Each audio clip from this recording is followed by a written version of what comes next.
Welcome, everybody. My name is Jane Nolan, and this is Liz Bruton, and we co-founded the UCD Citizen Science Community of Practice. And this event today belongs in that entity. So we're delighted to welcome Anna and Juan.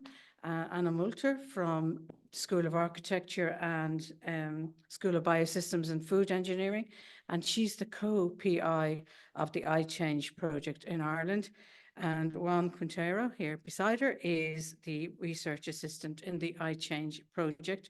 And this project has been running for 3 years now, and it operates through Living Labs, which is an innovative approach in which academia, government, business, and citizens engage in climate action through new technologies. And in the Living Lab, citizens learn about climate change and the science behind environmental risks. So without further ado, Anna and Juan will now take the floor, and welcome to everybody online as well. Thank you very much for joining us.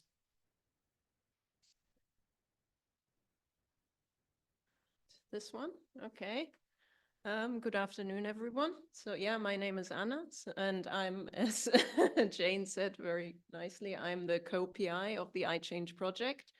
So today we're going to talk about the iChange project and give you like an overview of what we're doing in the project.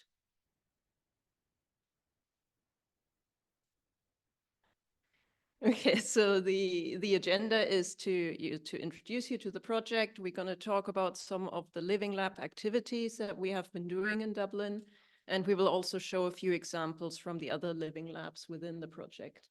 And we're going to introduce some of the online resources that we have created as part of the project. And then we're going to finish off with some learnings and conclusions. And I believe there will be some time for questions afterwards as well.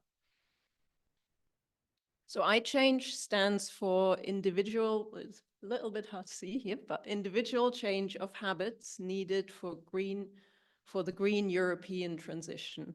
So as usually, every big European project has to have an acronym and then a very complicated long title. But the aims of iChange are that citizens will learn about climate change and environmental hazards in their local areas, and that they can understand how their own behaviors can affect climate change and these environmental hazards. And then on top of that, they can also learn how they can change their behaviors to actually reduce their carbon and environmental footprint, sometimes even through quite small changes in their everyday life. So now we have a video. Let's see if it... iChange, Citizen Actions on Climate Change and Environment. Citizen science leads to citizens' actions. Data is an incredibly valuable asset today. It can be used to gain insights into human behavior, identify trends and patterns, and inform decision-making. But how can we guarantee that this data is relevant for society, and what does citizen science have to do with it? Citizen science is an approach that involves the public by inviting individuals to participate in collecting and analyzing data. Citizen science can lead to more comprehensive data sets, which can provide insights into scientific questions that would be impossible to answer otherwise. This approach can also be more inclusive and collaborative, bringing greater diversity of ideas to scientific research, leading to more creative and innovative solutions.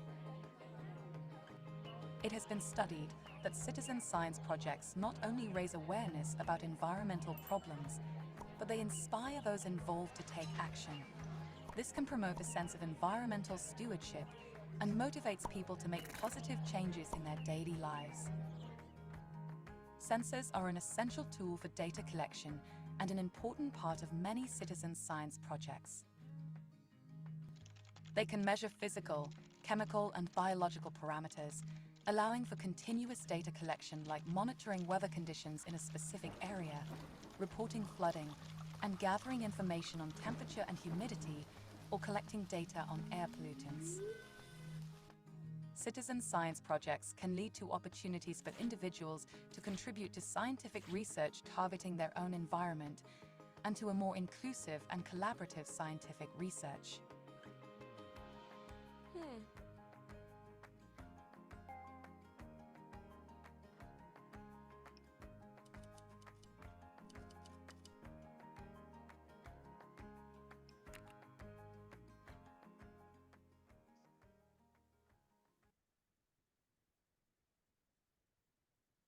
Okay, so I think that was quite a nice introduction to what citizen science is and what it does. So now more specifically about the iChange project.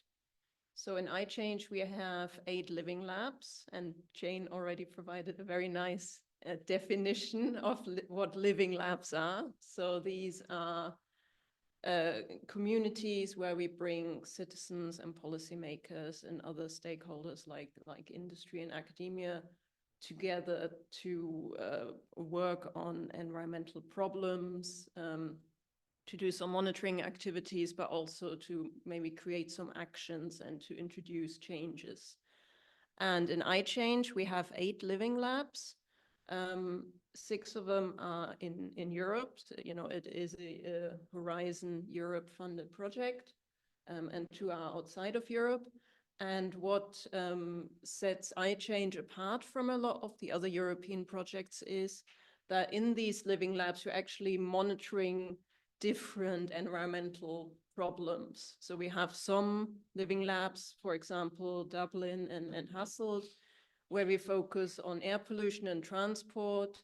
But then we have some of the other living labs, for example, Barcelona, Genoa, Bologna, who are who might also monitor some of these things, but also monitor extreme events and high temperatures and some other problems. So we have quite a variety of different hazards and climate change processes that are being addressed in the project. And another big part of the iChange project is that the citizens are collecting data, and then this data is going into an environmental impact hub where there are some tools to present it to citizens, to explain it to the citizens, and to make it as widely available as possible. So now to show you some examples of what we've been doing in the Dublin Living Lab. So probably the largest project that we have been doing within the Dublin Living Lab has been some work with schools. And for this, we have collaborated with Academy of the Near Future, so with Ray Starcy, who was a researcher working on this. And she was also doing a master's thesis as part of the project. And she has been going into transition year classes and doing a continuous project with them over a year, where they were doing a number of workshops and developing an action project. So the aim so we have actually been doing this over 2 years. So in the first year, the aim was to have 20 partner schools across Ireland. Most of them were in Dublin, but there were also a few outside of Dublin. And then in each school, Grace was doing 3 workshops with the transition year students. And as part of these workshops, we installed these sensors. So it would be an air pollution sensor, and this sensor here can count the traffic on the street outside the school. So we were collecting 2 data sets, air pollution and traffic intensity. And yeah, these sensors were installed in all of the schools. The schools, just to say, there were 60% were all females, so all girls schools, and also 80% of the schools were deaf schools. And again, that's actually quite important in terms of citizen science, because a lot of the time we struggle to reach certain parts of the community when we do citizen science. So actually having deaf schools is quite good for us, because then we can reach students who, you know, typically would not be participating in these kind of activities. And the students collect these sensors to use these sensors to collect some of the hyper-local data around their school specifically. Oh, that's just a screenshot. Okay. So as I said, there was always a series of workshops. So it wasn't just going in once, telling them something and then leaving again. There was always this progress in the work and some continuity that they had to do. So and I will go through the workshops in more detail, but generally in the first workshop, they would set up the monitoring equipment. In the second workshop, they would review some of the data. And in a third workshop, they would work on this project idea and the change that they could achieve in the local area. So workshop one, as I said, obviously there was some explanation of what is air pollution, what is traffic, what are the problems associated with that. But then there would be hands-on activities for the students of, map out your local area. Where do you think are traffic hotspots? Where are pollution hotspots?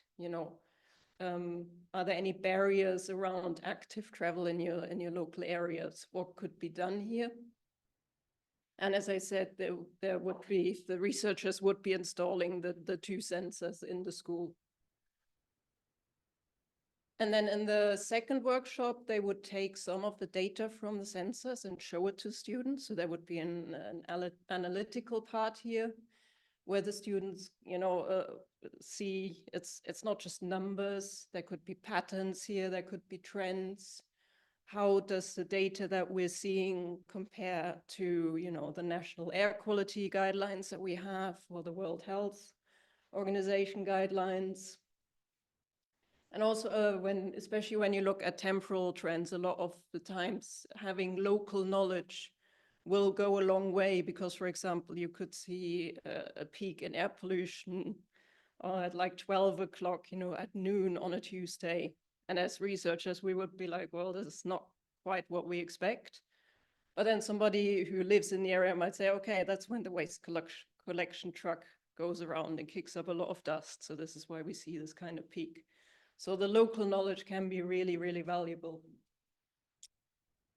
And then obviously the students were encouraged to start thinking about, how can we tackle local air pollution or the traffic? How can we encourage more people to use active travel? And then in the third workshop, they were actually developing this action project. So they knew something about the data now. They knew something about the problem, so they would come up with something that they could change. And this wouldn't just be like a big idea, but it would also be an implementation plan of, okay, this is how we can get there. And sometimes, if they have a lot of ideas, there would need to be some process where they come to a consensus of what they actually want to do. So there's a lot of other skills involved for the students to learn. And this is some examples of the projects. So, as I said, there were a lot of girls' schools, and we know there's a big gender gap in cycling between men and women. With, I think it's only 25% of women cycle. So obviously encouraging more girls to cycle would be a big thing. So the schools were doing some cycling awareness. I'm going to talk about the Ringsend College again in a second because we have a really nice video for that one as well. But staying with the cycling theme, so in one of the schools, some of the students set up a repair station for bikes. So they were repairing the bikes of their fellow students, but also showing others how to do those kind of repairs. So, teaching each other additional skills again. And yeah, then we have the Ringsend one. So I'm not going to talk about this now because they also produced a really nice video about their project. So. Academy of the Near Future is a smart cities education programme in collaboration between Dublin City Council and Connect, the SFI Research Centre. This year we collaborated with researchers in UCD as part of the iChange project to initiate a national citizen science project. So we went into schools and set up air and traffic sensors and worked with students to understand the data and then come up with a local action project. We set up a sensor in the classrooms that was counting all the cars, bikes, lorries and pedestrians walking past our school, and there was like 500,000 cars and I think only like 700 pedestrians. The project made us realise how inaccessible it is for wheelchair users. We found a wheelchair and we found a buggy and we went on a walk around Ringsend and we found the obstacles, and it was the potholes, the ramps, that like the paths are too steep. But I think the best thing that came out of it was the fact that the girls actually used their own initiative to spot a problem and completely, you know, went off on their own to do something and make a change, a positive change. And to see them actually growing, developing their confidence, everything has been fantastic. Today we're actually doing a big presentation on the project that we've done and representing to a few TDs and people that are interested and a few researchers. We've a lot of people coming from our community and stuff, so it should be really fun. It's great to be here today to see young people so invested in active travel. It will improve access, connectivity and sustainable mobility, and it will also contribute to the reduction of transport-related emissions. It's really impressive how these school kids have actually taken the data, taken the research, brought the citizen science project and actually developed something in their local community. I thought the presentation was absolutely awesome. It is important to give people, local communities, some tools to collect their own data, their own evidence about the issue that they are experiencing. It's just about giving them a voice to make an argument about the issue that they are having and get the local authority to do something. I think it's important because not many people would realise like the potholes in the paths, because we don't really face as many challenges as people in wheelchairs and mummies with buggies. I think us telling people and bringing more awareness to it will open people's eyes to look at what's around them. I think we all enjoyed the project as it's something like we were very passionate about, and we were like wanted to like make people aware of what like our community is and how to make a better community.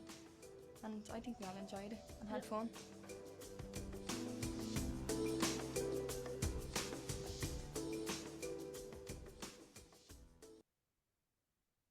Okay, so yeah, I think what is really nicely demonstrated as well is that there are so many facets and little parts of both citizen science and behavioral change. So there's collecting data, there's understanding data, there's raising awareness with other people, and then the ultimate making changes. And that can be little changes or it can lead to bigger changes. So another big part of iChange in Dublin was the Dublin Bike Library. So the idea behind the Dublin Bike Library was that, especially many parents would like to cycle to school with the children. However, we all know that the roads in Dublin are terrible and very dangerous for cyclists. But one way to improve this could be cargo bikes, or it could be more people using electric bikes, or the foldable bikes could also be a good commuting option for some people. However, these bikes are quite expensive, so that is a significant investment for a lot of families, and that they might shy away from it for those reasons. So the idea behind the bike library was, what if a school provided a number of these types of bikes to families to rent for free for 3 months to 6 months, just to try out, just to see if this is what they want to do and if this could be for them. So obviously that kind of project would need quite a lot of money because, as I just said, bikes aren't cheap. So this is why we also had additional funding for this from the National Transport Authority, and Bleeper Bikes got involved as well and did a lot of the repair and maintenance and organizational side of it. So yeah, so as I said, the idea was to provide these, for example, cargo bikes for families so the children could sit in the cargo area, or maybe an electric bike to a parent who would have to go quite a long way after they dropped off the children, so that would make it a lot easier. Or maybe a folding bike because they have to go on a bus or on a Lewis or something else. So we have the multimodal transport as well. So the first bike library was set up in Harold's Cross in 2022. And it was a roaring success. So initially it was designed for 22 schools and around 300 families. So I think this is actually the data from April 2023. So that data is at least a year old, because we know that the latest numbers we had were more than 80,000 kilometers traveled. And obviously, you know, that is that is a big behavioral change that we're seeing here, because these are kilometers traveled by bike, so there's no emission, there's no cars involved.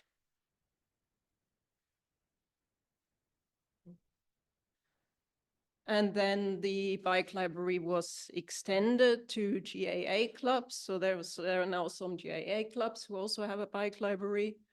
There was an initiative for community-led bike libraries, for example, through community halls, or just through, you know, community action on ChangeX. And obviously UCD library also has its own bike library now downstairs, where staff can borrow, unfortunately not the cargo bikes, but they can borrow the electric bikes or the folding bikes. Okay, and then another project that we have been doing within iChange. So as I said, part of iChange is the monitoring of environmental parameters, and centrally to all the living labs within iChange, the project itself gave around, I think we got 15 of these meteor tracker devices. So each living lab was given 15 of these. So what this is it's basically a mini weather station. So it's a very small device that can measure temperature and humidity. You attach it to your bike or your car, or you could carry it around, and you can measure the hyperlocal variability in temperature. Well, maybe not everybody is aware of that, but temperature is something that can change very, very quickly from one location to the next. And there are a lot of parameters involved in how the temperature changes and why it changes. And a lot of that is related to how we build our cities and how much concrete we put out there and how little trees we now have. So again, these are quite important environmental problems. So within iChange, this time we actually used our UCD students. So we had some master students in urban planning, and I was teaching them in the advanced GIS class. So I set a certain route for the students, and I gave them the devices, and they had to go out and measure the route. So the temperatures on this route, and then analyze that data with some of the techniques they had learned during the course. So it was applying techniques they had learned, but with real life data that they had measured themselves. And then they obviously, so I made them do a presentation at the end where they had to show the rest of the class what they had done. So this is just an example. So they all did these online story maps, and where they presented some of their results, and they did some different analyses on these. So they were showing where they had some, where they recorded particularly high temperature increases or low temperatures along the routes. And then another thing that we have been doing in iChange is called climate action training schools.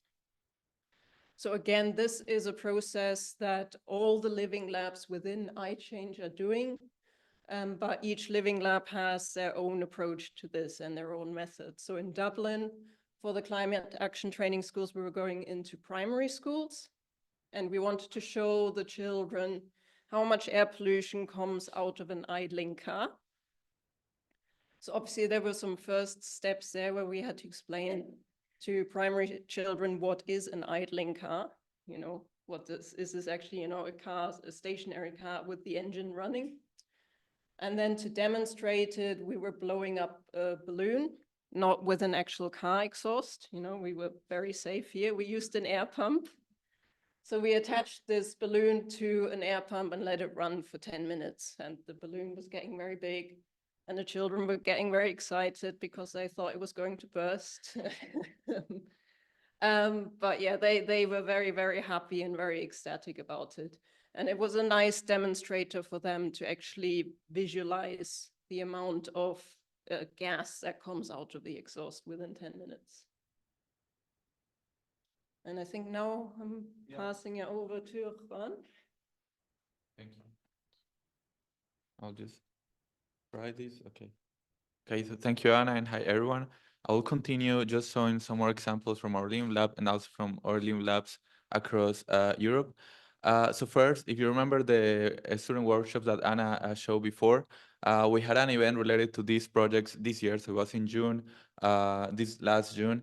And we had an event called the Academy of the Near Future Showcase event. So in this event, the students, they managed to showcase their own projects and to get some feedback from relevant stakeholders. So we had Microsoft, we have Trinity College, we have UCD, and we also had the Lord Mayor of Dublin, who provide feedback to the students. And also for us, we have the chance to see some of the results of these student projects. So for example, we saw the Get Girls Cycling project, which was related to this gender gap that these girls identify in their school, relating boys and girls cycling to their school, which is the Mercy Beaumont College.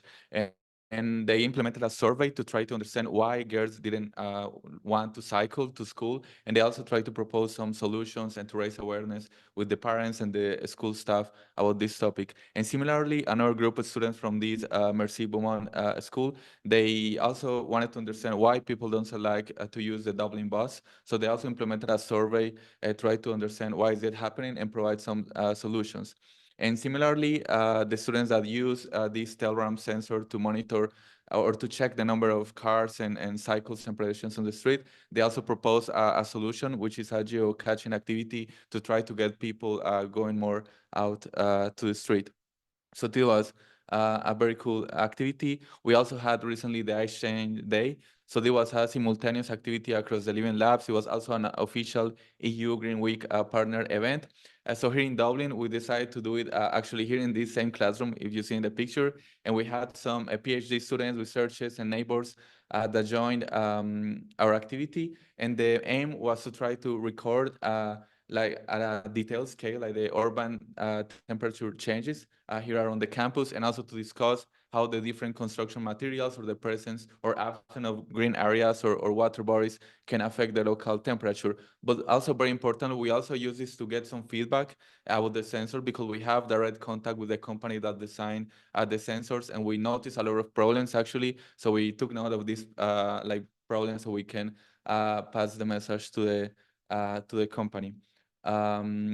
So just now some examples from our Lean labs in Europe. So we have the Hassel Lean lab in Belgium. So in this example, a group of citizens involved with the EU Hassel staff, and they chose a route to go from a home to a local school.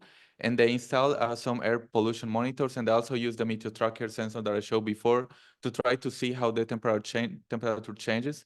And they propose some alternative routes, which even if they take 2 more minutes to commute from the home to school, it showed that there is a reduction in the exposure. So this was their idea, and it was also like a very nice initiative. Now in Amsterdam, and considering that now like modern people, we spend about 90% of our time indoors. So they recruited 100 volunteers that wanted to install this sensor that we see on the left. This is called the Net Atmos sensor. This sensor can measure temperature, CO2, and humidity. So they installed this in their houses, and then they managed to see how a heat wave can also affect the indoor temperature, which is not something very common to study because most of projects are focused on outdoor temperature extremes, not so much in indoor changes. So this was done in Amsterdam. In Barcelona, we have another example from the Living Lab. So 3 students volunteered to install meteor tracker sensors on their bikes, and they chose some routes where they felt safe enough to cycle across the city in the morning and at night. And then the aim was to see how the temperature changes around the city. We can see in the center of Barcelona there is a big increase due to the urban heat island effect. And also, this was also used to raise awareness with the Living Lab in Barcelona and with the local communities. So now I'm gonna move to the online resources because we have many, but I'll try to show you the most relevant. So I would say the one that like gathers all the resources is the iChange dashboard. So the dashboard is called Citizens for Climate, and here you can see all the data that is being collected at the moment through iChange. But you can also like load some layers from other sources. For example, you can put in the background, you can use a layer of soils or rock types, or in this case, I chose a layer of landslide susceptibility. So you can see this data in real time, and you can also monitor the data that is being collected by us. And then also in their tabs, you can find some more information about the environmental risks that we studied in iChange. And you can also try to engage to start observing. Another resource that I pretty much like is the Yeti app. So the Yeti app is trying to come from a positive perspective rather than from a negative one. So instead of saying people, oh, you are emitting X thousand of kilograms of CO2, it's trying to show how much are you saving or how much CO2 you are not emitting by proposing challenges to the users. So you can install the app or go to a website and you can choose a challenge related to one of the topics that are in the platform. So we have food, transport, garbage, home, nature, traveling, shopping, etc. So you can take challenges, and then you can see how much water or plastic or CO2 you have avoided by taking these challenges. I think it's fun. I also started using it recently, so you can feel free to visit the website and try to engage with the Yeti app. Another resource that we developed is the serious game. So I'm not gonna talk much about this because it's very extensive. Basically, we design a different board and risks for each one of the living labs, and then the objective is to see that community actions can have an impact on mitigating climate change. So the serious game for Dublin is soon gonna be uploaded in our iChange project website. And now to summarize, this is like our most recent achievement. So these are massive online open course from iChange. This involves the work of many partners across Europe and the early labs, as well as their resources that I just showed. So this is the content of our MOOC. We have an introduction about what is citizen science, what is climate change. We chose 3 environmental topics that are very present in our living labs, such as flooding, heat waves, air pollution. And then we also have a chapter about how to analyze the data, which is an introduction to our dashboard. So for each of the topics, we have 3 sections. One is the science, which tries to explain in a very lay language what are these phenomena, how are they formed.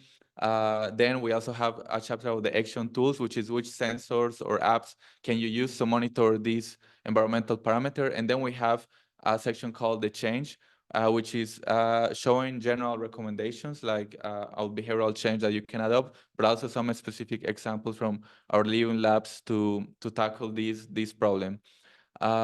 So again, the idea of this course is to bring the learning from iChange to a general public, like by doing this online, like in a free open course that is gonna be soon available.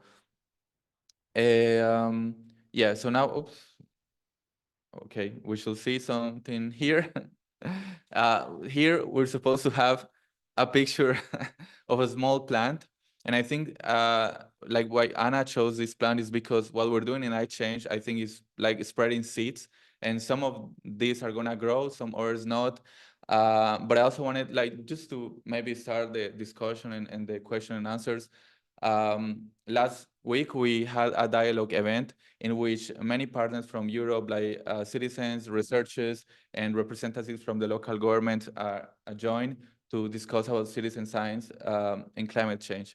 And in this event, we presented some of the challenges that we have had, like particularly in our Lean Lab, we mentioned the problems that we have with the sensors and how hard it is to engage people with the sensors, to identify troubles in the sensors when we haven't, how to say, like, spend enough time with the citizens trying to understand how they work, because sometimes it's very complicated, but also that engaging citizens can be very challenging.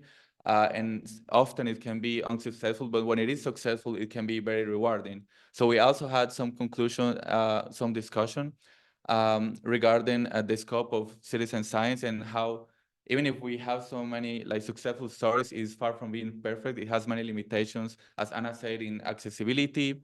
There are many questions how we can take these actions to a decision level, decision-making level, because we know that only by small changes we cannot tackle this big problem that is climate change.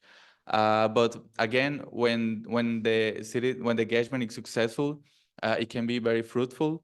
And the idea is that these seeds that we're planting can replicate, can grow, and can like create more other projects that hopefully we're gonna end up like changing behaviors, which is the ultimate goal of iChange after all. So I think that was all.